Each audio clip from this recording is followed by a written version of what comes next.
Hello, everyone. My name is Esther Lee, co-founder of Chinese American Heritage Foundation. CAHF promotes the recognition, appreciation, and celebration of historical contribution made to the United States by citizens of Chinese heritage. Together, our stories will be shared and our voices amplified. Welcome to day 8 of our 31 days of webinars celebrating AAPI Heritage Month. Today is the 76th anniversary of Victory in Europe Day. Germany unconditionally surrendered its armed force to the Allies on Tuesday, May 8, 1945, marking the end of World War II in Europe. Our book talk today is Unsung Hero, presenting by the Chief Editor, Major General William S. Chen, U.S. Army retired. For the last 4 years, he has been a volunteer in the advocacy for award of the Congressional Gold Medal for Chinese American World War II veterans, and has continued working for CACA, Chinese American World War II Veterans Recognition Project.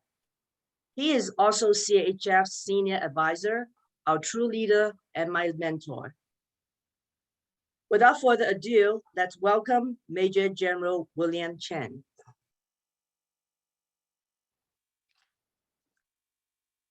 Thank you, Esther. The book talk, Unsung Heroes, is about the preparation of the book and the elements of the book itself.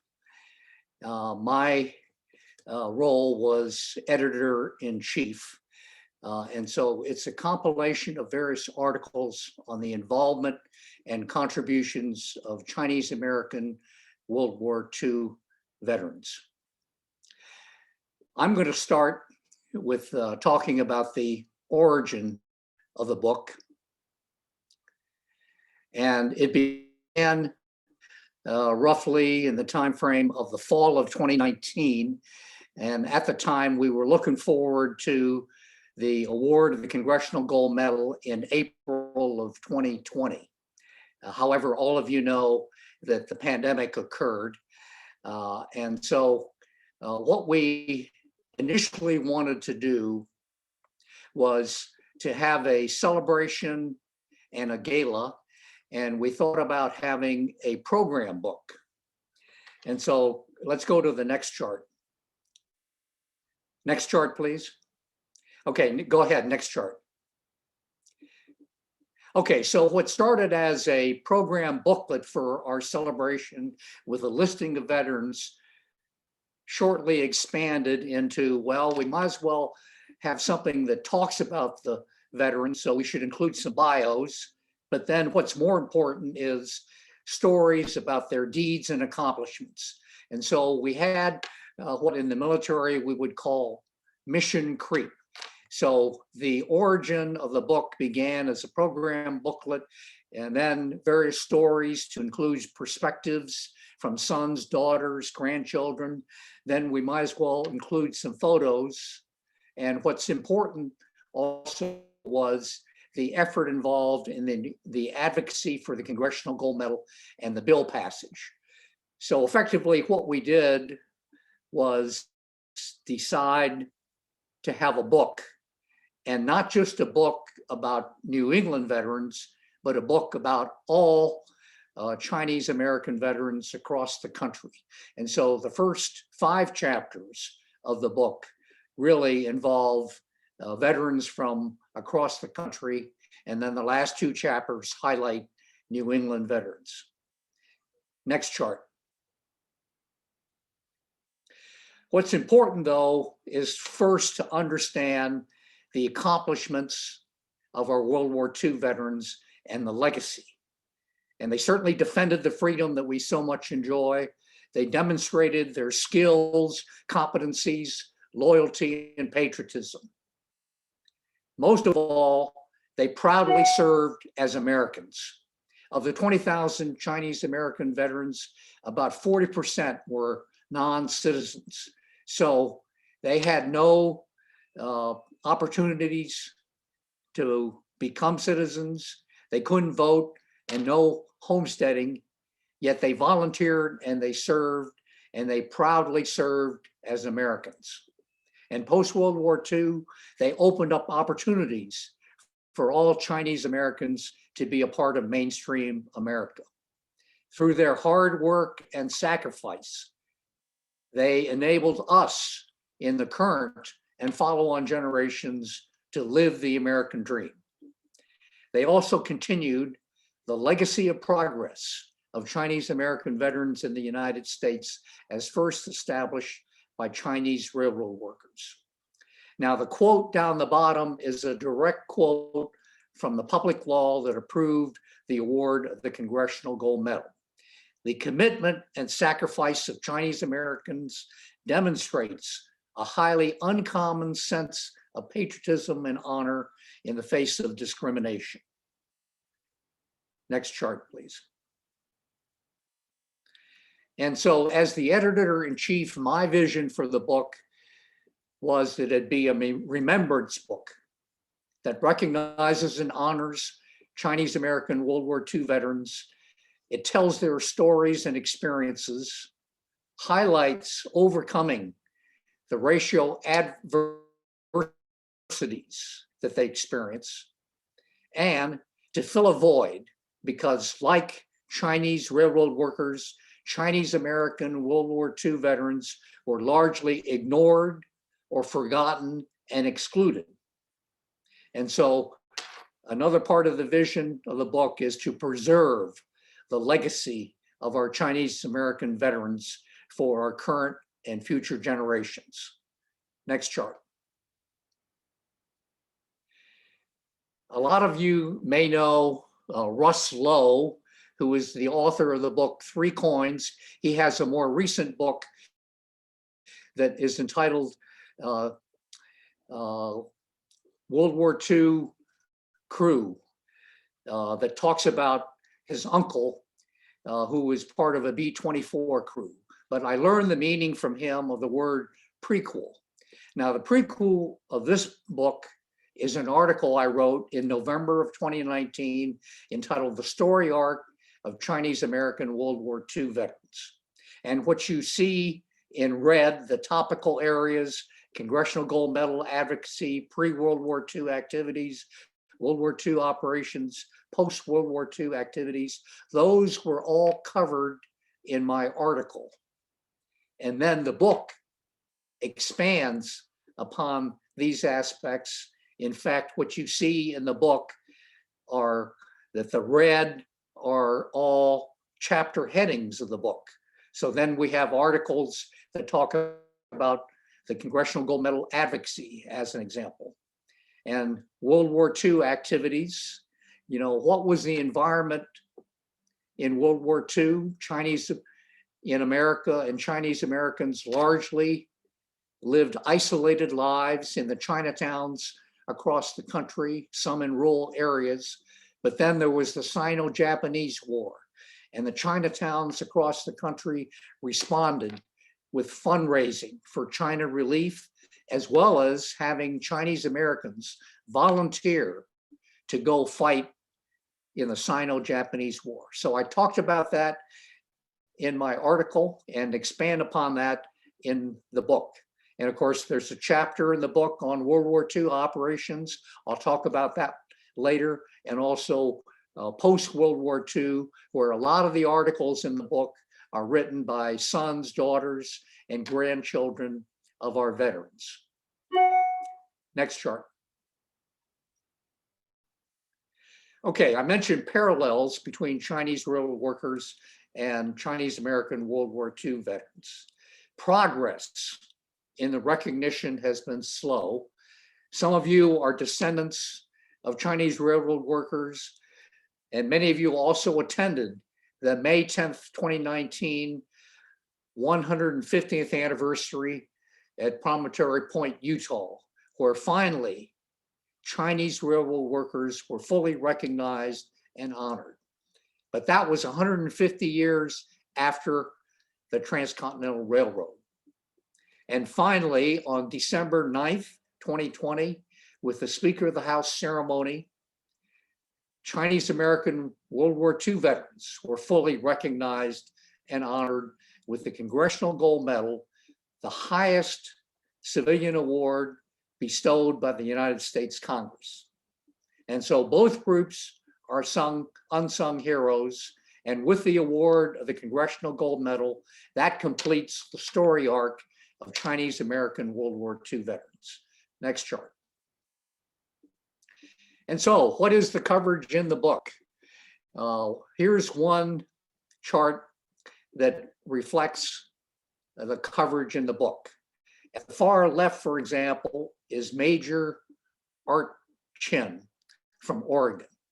And he became the first American World War II flying ace based upon his flying for the Chinese Air Force in the Sino-Japanese War.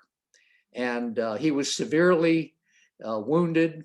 He was recovering in the United States. You probably heard of bond drives that were held. And so he was a hero and participated in the bond drives in the United States. And later he went back to China to fly as an airline pilot for CNAC, China National Aviation Corporation. They flew the hump. And American pilots and ground crew for CNAC were later awarded veteran status. So that qualified him for the Congressional Gold Medal. And in his case, the recipient of 2 Congressional Gold Medals, one as World War II flying ace and as a Chinese American World War II veteran. So there's an article on him. Next, there's an article on Captain Francis B.Y., winner of the Congressional Gold Medal.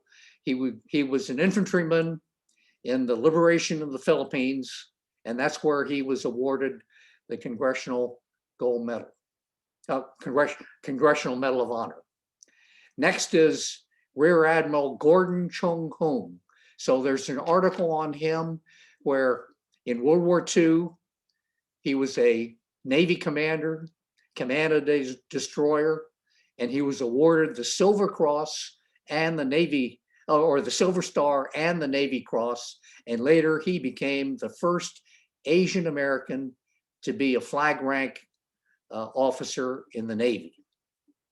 Next is Dewey Lowe. He was a lieutenant in World War II. He flew the hump for the Air Transport Command. Later on, he was on active duty in the Korean War, Vietnam War, got promoted to Brigadier General, the first Chinese American general in the United States Air Force, and later promoted to Major General. On the far right is Captain Moon Chen. He was a pilot for CNAC, and like Art Chen, he flew the hump. He was given veteran status, and he was awarded the Distinguished Flying Cross and the Air Medal. But what is most famous about Moon Chen is Jimmy Doolittle. Jimmy Doolittle, after the raid on Tokyo, diverted to have to fly into China. He crash landed into China. And then when he was evacuated, it was Moon Chen that flew Jimmy Doolittle out from China to India. Okay, lower left is PFC Randall Chen. So there's a story about Randall Chen. Now, most of you know that in the United States Army, the Rangers form an elite unit. And so Randall Chen, as a Chinese American, was a Ranger. And in my experience reviewing various files of Chinese Americans, I've only come across one other Chinese American who was a Ranger. And of course, Randall Chen was a Ranger. He was also awarded the French Legion of Honor for Normandy and fighting in France. The next two pictures go together. They're featured in an article written by descendants. Lauren Lowe's son is Russ Lowe. Sonny Lee's son is Ricky Lowe. And they really didn't know each other. until they found out something in common. One thing that was in common is both of them are descendants of Chinese railroad workers. The second thing in common is both their fathers were awarded the Silver Star. And so the Silver Star is a high-ranking award for valor. The highest is the Congressional Medal of Honor. Next is the Distinguished Service Cross, and then below that is the Silver Star. So both of them combined to write an article about their fathers, and that's included in the book. The far right is Lieutenant Elsie Chen Yuan Sito. Those of you that saw the award ceremony of the Speaker of the House awarding the Congressional Gold Medal know that Lieutenant Sito represented all Chinese American veterans in the award of the Congressional Gold Medal. So in the book is a story about herself telling about her life, born in Stockton, California. But then during the Depression, her family moved back to China. So she wound up going to school there. And then she went to nursing school in a hospital in Hong Kong. But then on December 8th, 1941, the Japanese attacked Hong Kong. She didn't want to stay on in the hospital. So she and a number of other nurses trekked by themselves out of Hong Kong into the China interior, wound up in Guiyang. Later on, they were in Kunming, and she joined the U.S. Army Nurse Corps in Kunming. So that's a story in itself. And the book also includes another story about Asian American women in World War II. Next chart. Okay, here's another way where I depict the coverage in the book, and these are titles of articles.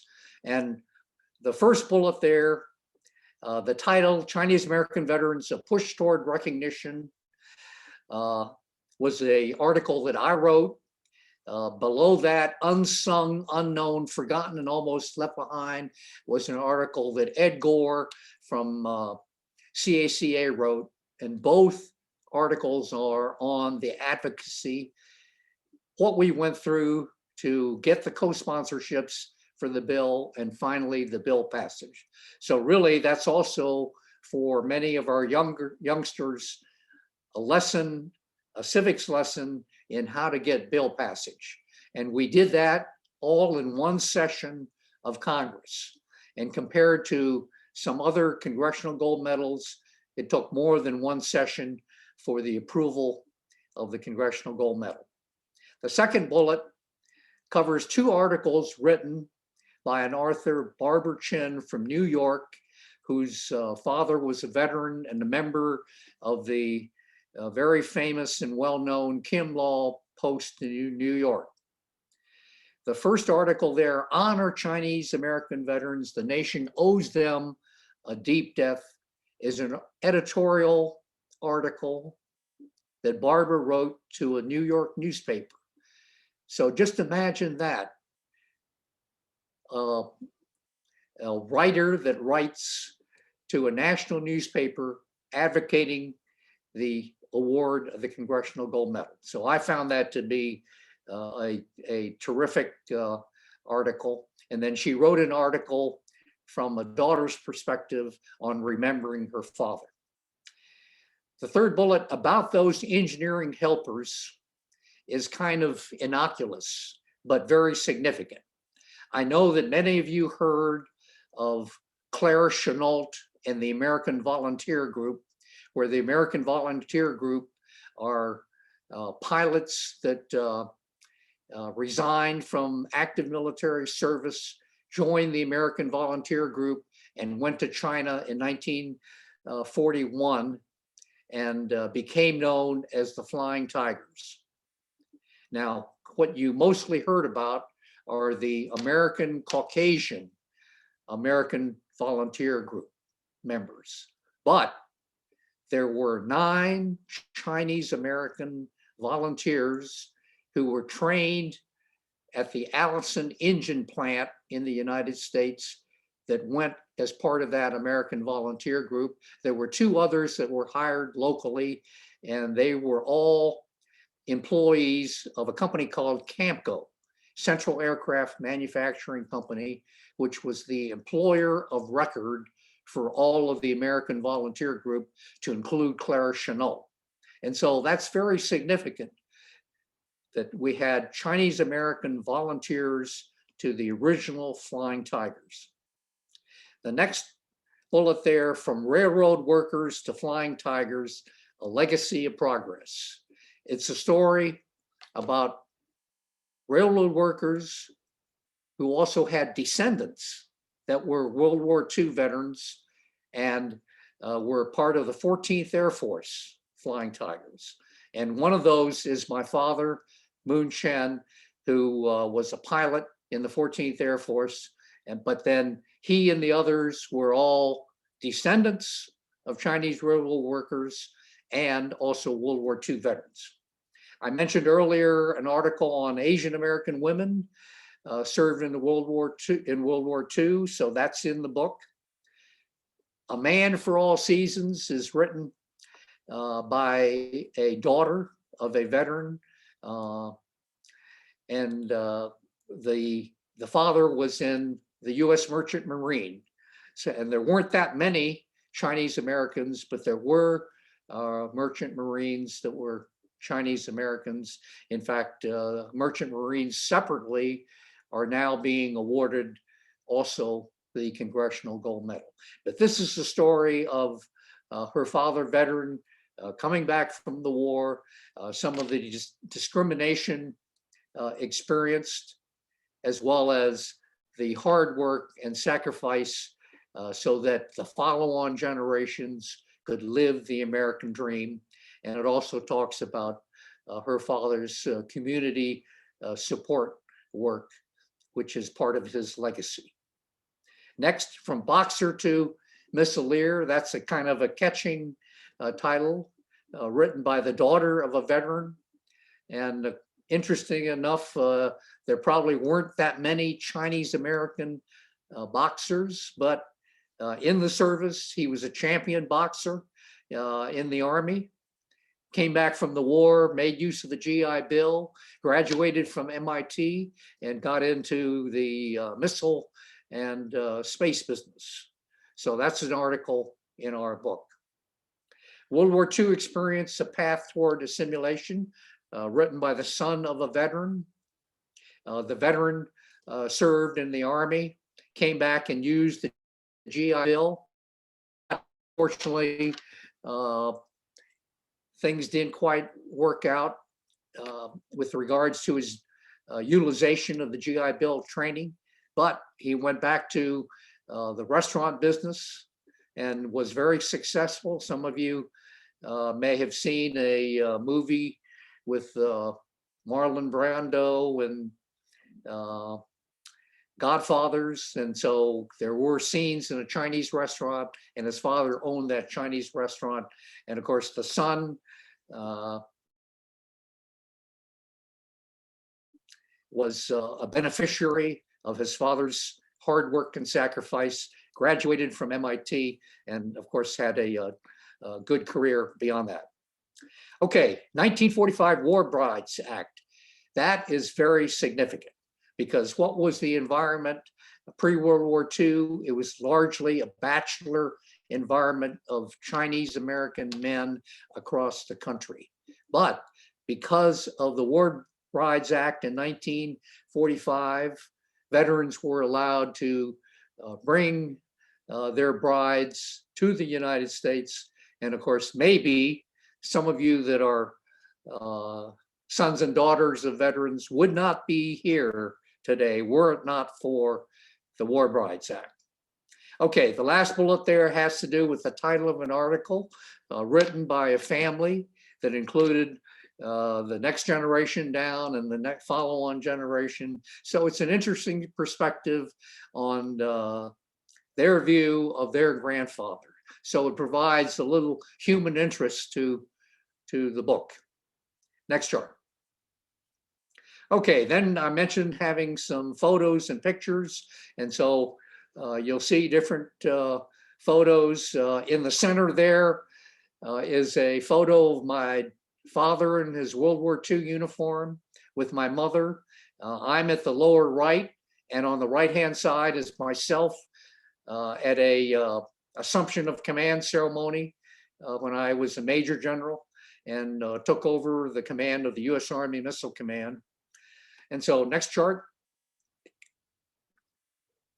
We have other photos that deal with during World War II and also post World War II. Next chart. And so in Boston, for example, the American Legion Post was formed. There were parades in Boston. Shown on the left is a parade in New York. And this is all part of the remembrance aspect of the photos in our book. Next chart. Okay, as a recap then, we believe that the book gives long overdue recognition to our veterans. It highlights their involvement and contributions. And most important of all, it highlights the impact of what their experiences were and what they did by opening up opportunities for all Chinese Americans, in fact, all Chinese Asian Americans, to be a part of mainstream America and for us to live the American dream.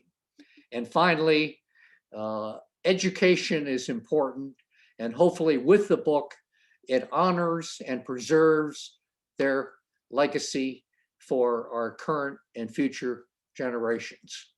What's quoted in the book is also from the public law that the United States remains forever indebted to the bravery, valor, and dedication that the Chinese American veterans of World War II displayed.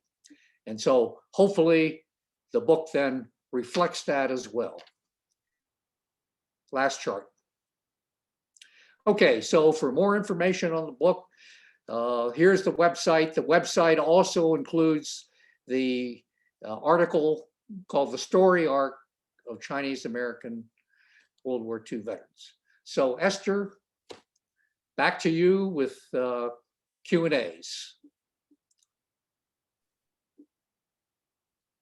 Hey, thank you, General Bill. It was a wonderful presentation. Okay, so now it's a Q&A time. And if you have question, can you please type it in Q&A box instead of the chat box? So it will be easier for me to read off the questions.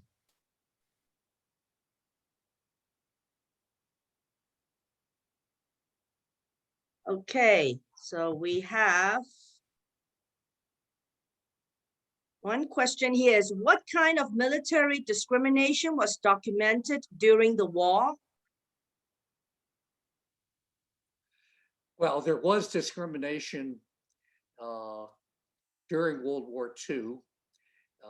It's not very clear precisely how it was documented, but let's picture, for example, members of the United States Navy on a ship in confined quarters.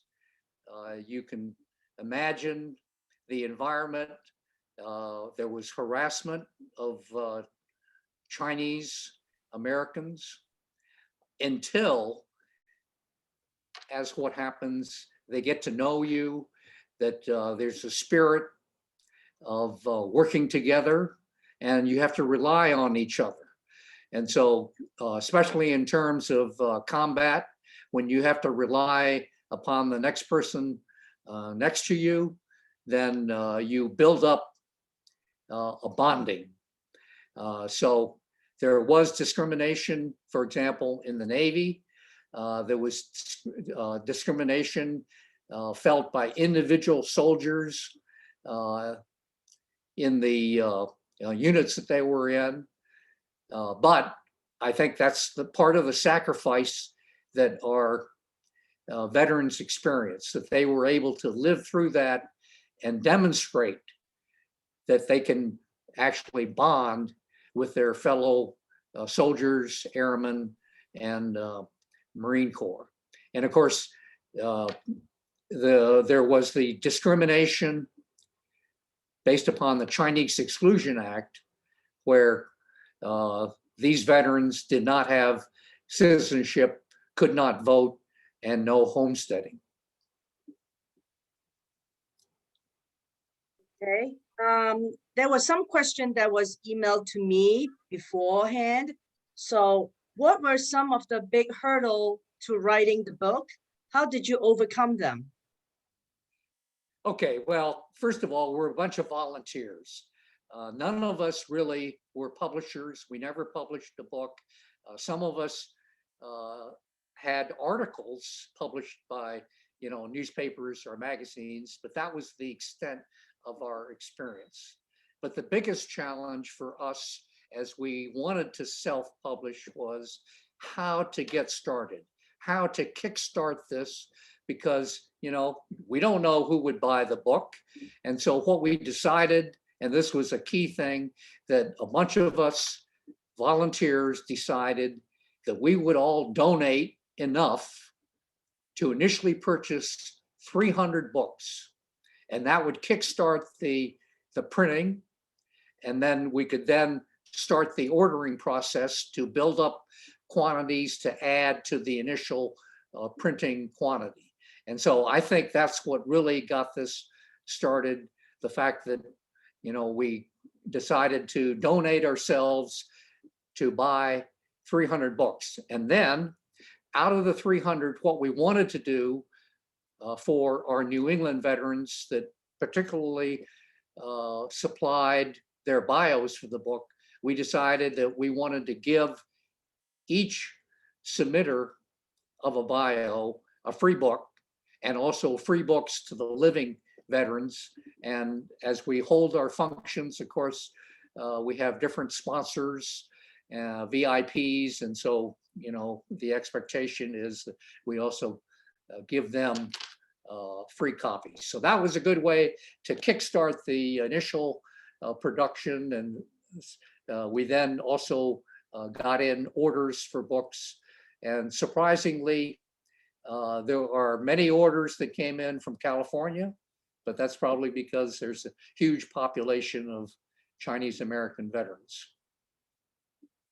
Thank you. The next question, how did you find the Chinese American World War II veterans to profile in the book? Well, a lot of it was based upon my personal knowledge and what I knew of notables and the history. And of course, another was a solicitation for particularly family members who wanted to write about their veterans. And so, as you saw from the coverage, we have a number of articles on notables. We have articles from families about their veterans. And so, did I miss any? Sure, I missed plenty. As an example, when you think about the service of our World War II veterans, they served across the spectrum of war. In other words, some were in combat operations, then others combat support, logistics, administration. They were pilots, navigators, ground crewmen. So they were in a variety of specialties. And I can think of areas where we don't have that coverage. For example, I don't have much coverage on service members who were in the military intelligence field. And yet I personally know, for example, a Colonel Wan Lloyd Chen, retired. And during World War II, he was a captain. He was assigned to the China, Burma, India, and worked for General Stilwell in military intelligence.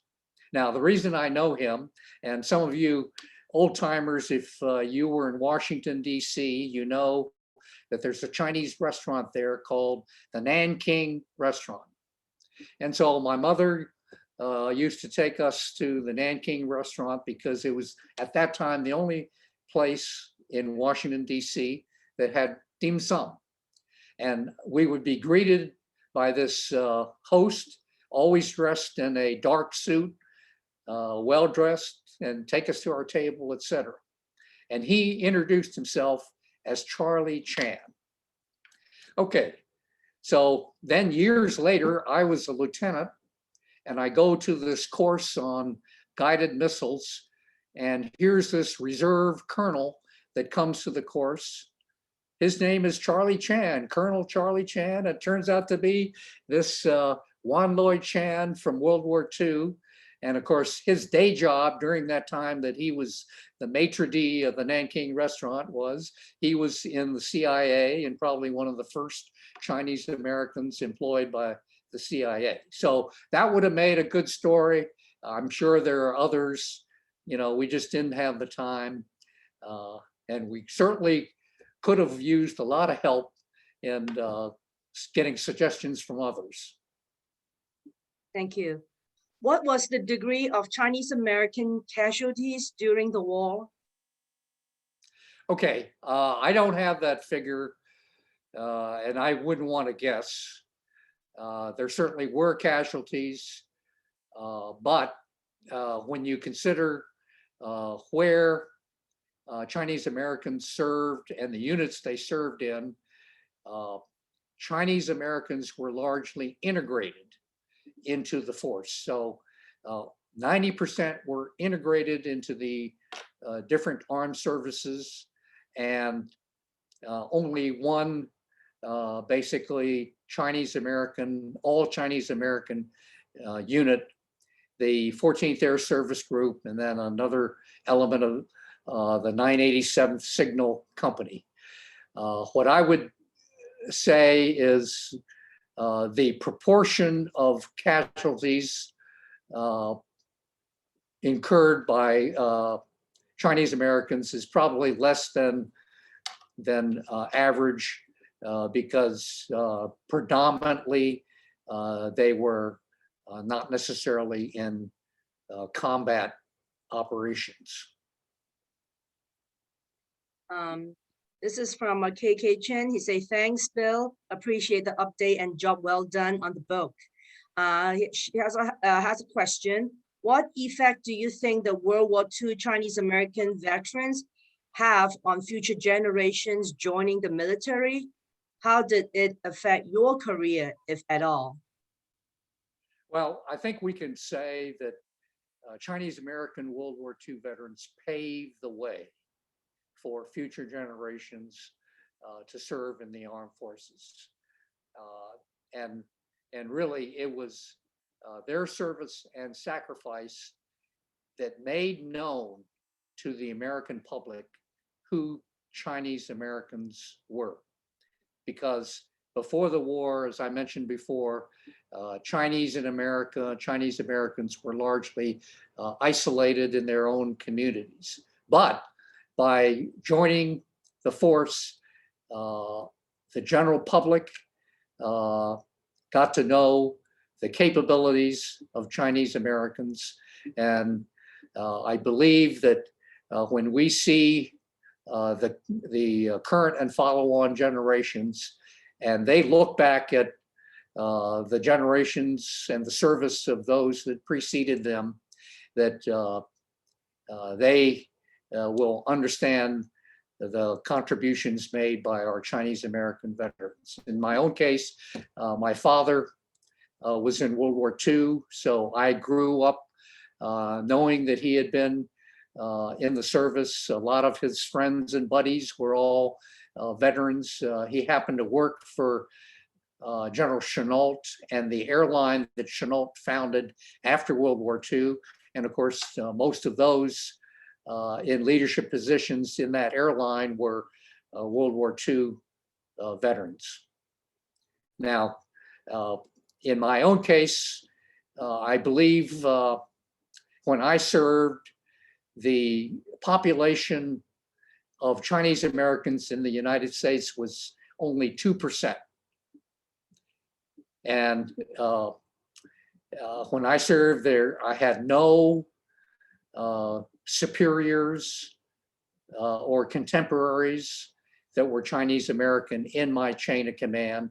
And of course, no subordinates. So I really didn't have any Chinese American role models that I could look toward.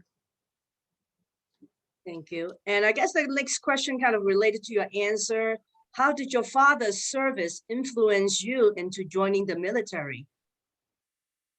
Well, when I grew up, of course, I sort of, and I entered college in 1956. So that's, I think, a couple of years after the end of the Korean War.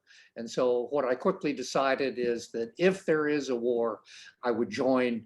I wanted to be an officer, and therefore I decided to take ROTC. Now, he was in the Army Air Corps. Unfortunately, in my case, I knew I had a bad eye, so I didn't have 20/20 vision, and I knew I couldn't be a pilot. And so the decision for me was, should I join the Air Force or the Army? And of course, at the time, I felt that if I were not a rated officer or pilot in the Air Force, I would be a second-class citizen, and therefore I chose the Army. And of course, when I was in ROTC, and even as a freshman in college, I didn't really know what I wanted to do. But in 1957, Sputnik 1 occurred. That was the shot across the world, the Soviet Union launching the first satellite around the world. Now, the US response for that at first was a failure by the Vanguard system, but then the first successful satellite was the Explorer 1, launched by the Army and the team of von Braun, Dr. Werner von Braun from the Army Ballistic Missile Agency. And the launch platform was the Jupiter C intermediate range ballistic missile. And of course, in those days, we didn't have the internet. I couldn't Google about it. I had to do research in newspapers and magazines. I wanted to learn as much as possible about the US Army missiles and rockets. And of course, I found out that that was really the US Missile Command. That's the current name, or that's the name that evolved from the Army Ballistic Missile Agency. And so I decided that I wanted to be in Army missiles, and that's how my career got started in Army missiles and later missile defense. Thank you. General, would you recommend young people today to serve their country in the military? Absolutely. I think the military offers an opportunity for leadership. And so you'll have that in just about all ranks, whether enlisted or officer ranks, the opportunity to learn and exercise leadership. Whether you make it a career or not, it doesn't matter, because those leadership skills, the opportunities you have to work with people, supervise people, etc., you'll be able to benefit from those even if you don't make the military a career. Thank you. How do we encourage future generations to get excited about their family history and the legacy of those who paved the way for all Chinese American today? Any suggestion? Well, I can tell you from my own experience and my two sons that I don't think they have that interest, or if they do, it's subdued. So it's a challenge because, the interests are different. And so I think you have to individually evolve to that situation. I think it's the same thing for Chinese Americans born and raised here in the United States. When you grow up, what do you think of yourself as? Are you Chinese? Are you American? What are you? I think you have to go through a period where you have to understand and appreciate who you really are and whether or not you embrace. Now, you're all Americans, but to what extent do you embrace your Chinese heritage, culture, language, etc.? And so it's not an easy answer to convince people to, go after their roots. Now, I can tell you I have a lot of regret that during the time that my father was still living, and he lived to 101, that I didn't spend enough time just sitting next to him, asking him to tell me more about his life. And so, that's a regret. I just hope that the younger generation at some point gets to that point where they want to learn more about their higher level generations. I couldn't agree more. Yeah, I regretted that I didn't ask about my dad's history as well. Thank you, General. A question about the War Bride Act. We only learned recently that many of these war brides have been married to Chinese men living in US for years as part of the bachelor society, because the US Chinese exclusion laws didn't allow women to immigrate here. How many war brides were actually new brides at the end of World War II versus the wives finally brought from China to US by Chinese American military members who have lived in the US for years before the war? Okay, I'm not sure I understand the question, because there's something that's not quite right in the phrasing of the question, because the War Brides Act was passed in 1945. So that meant that effective with that War Brides Act, that veterans could bring brides from China to the US. So if they were part of that and they brought their bride to the US, then they, would start their families, etc. There were others that married here in the US where they were able to either find Chinese American women to marry, or because immigration was very limited, maybe they met somebody that were in that stream of immigrants that came, or what happened in that period immediately after World War II, there were Chinese students that were studying in the United States, but then they may have decided to remain in the United States because there was also the Chinese Civil War. And if they were studying here, maybe they decided they didn't want to go back to China. So, I think because of the bachelor society there, predominantly Chinese males, it was very fortunate to have the War Brides Act so that veterans could bring brides back to the United States and start their family. Thank you, General. There's a question in the chat box. During World War II, was there any interaction between Chinese American and Japanese American service members? Basically, I would say no, because Japanese Americans served in segregated units.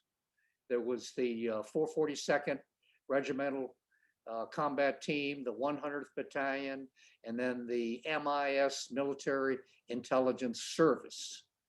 So they were segregated units. However, I do know there were Chinese Americans that were part of that military intelligence service that received training, for example, at Fort Snelling, Minnesota.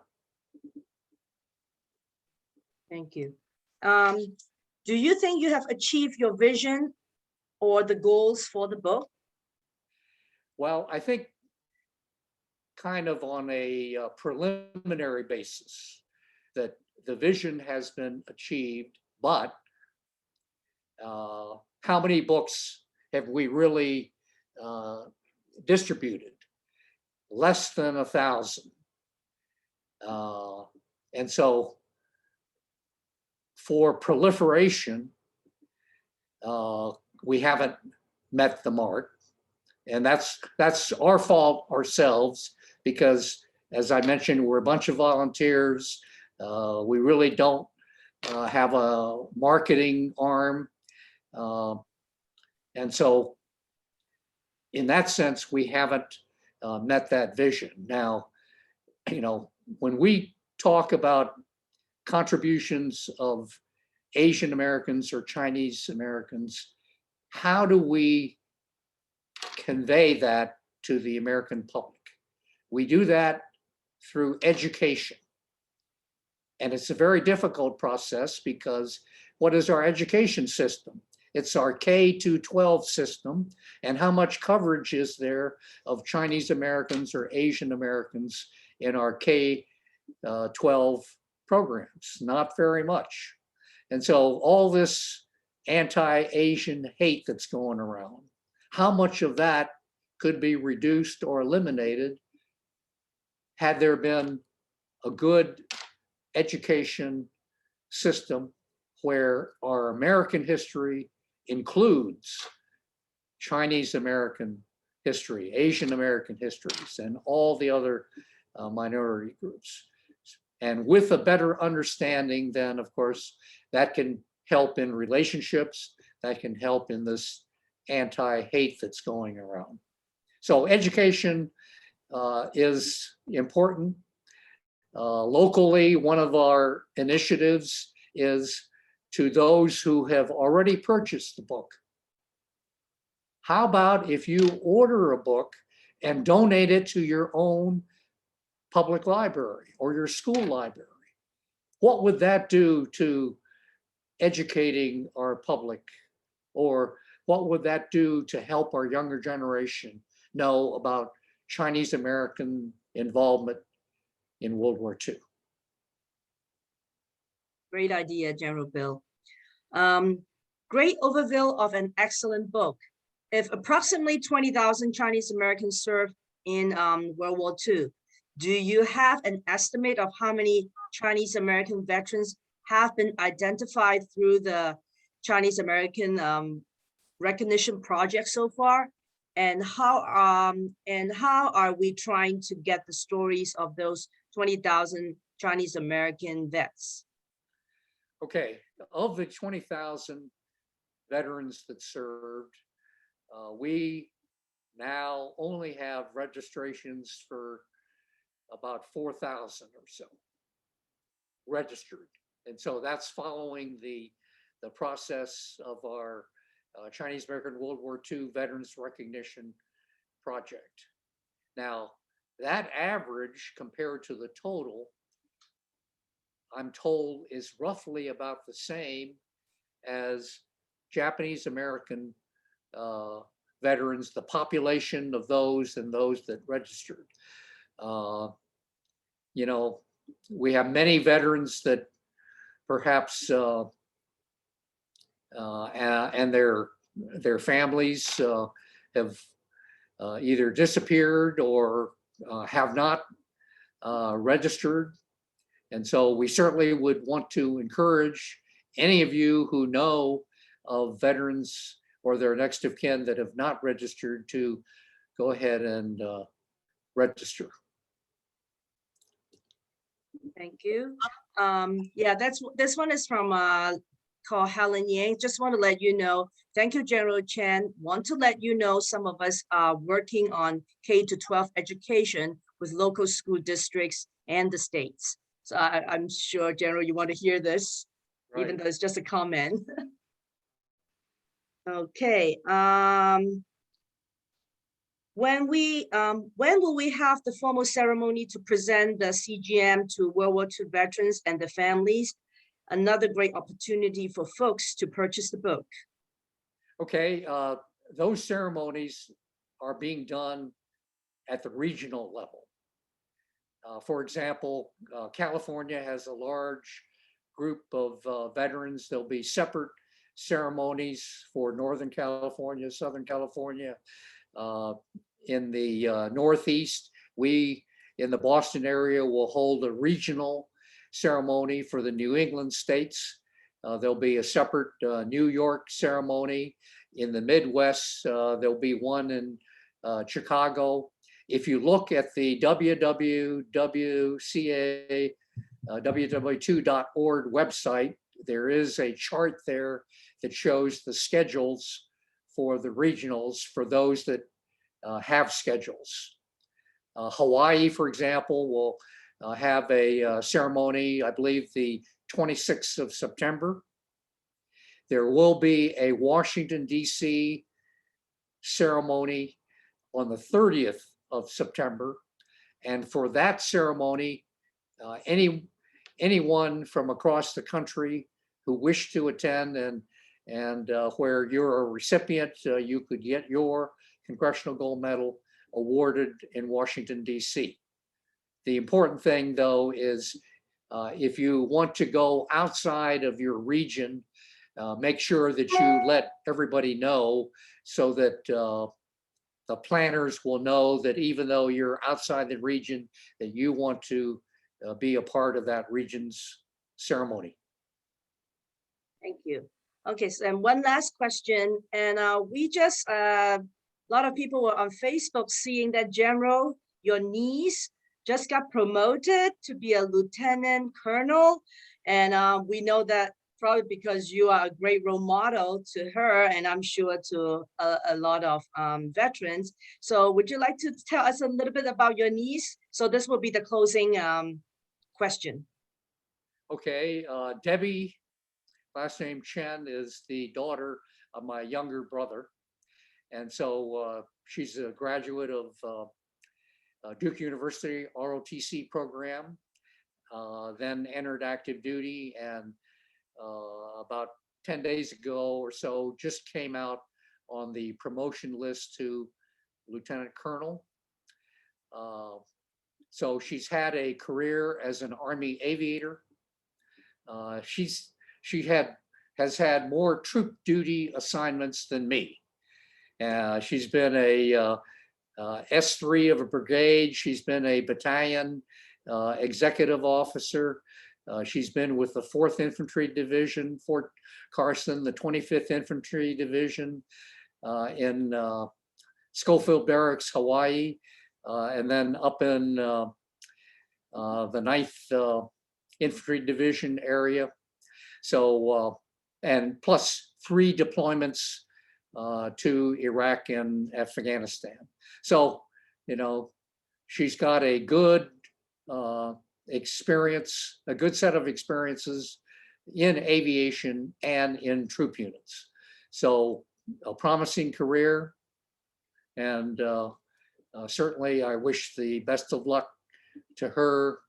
And she carries on a service where we have 3 generations in our family, starting with my father. I have an older brother, a younger brother that were in the service, myself, and now Debbie. I have a son, unfortunately. He got accepted to the United States Military Academy, but then when he got accepted into MIT, he chose to go to MIT. Okay, thank you. Okay, so it's 9:05, and then I think we have to wrap up the presentation. We really want to thank you, Major General Bill, for this great presentation and all the great answers. If you guys still have any questions in the Q&A, I'm going to send it to Major General Bill so he can look at it and he can answer them, and I can email back to everybody because I have your email address. And next is we are going to have more webinars for the rest of the month. So please go to cahf.us/AAPI talks, TALKS, and we'll be updating all the links, maybe every other day, but now we already, I think, updated to day 19. And one more thing is I just want to say thank you to General again. We are very lucky that not just he is our CHF senior advisor. I'm wearing 2 hats. I'm the past president of CACA Boston Lodge. And we're so lucky to have General to be also our senior advisor in our Boston Lodge. So he has been a great leader and helping us to do this Congressional Gold Medal. So we are going to have our local events October 16th. So we hope that we can give out all the replica to the NOK. So you will be getting an email from us as well. So thank you again for all the attendees. Hope to see you in the next event. Have a great night and stay safe. Thank you. Okay. Yep. Goodbye.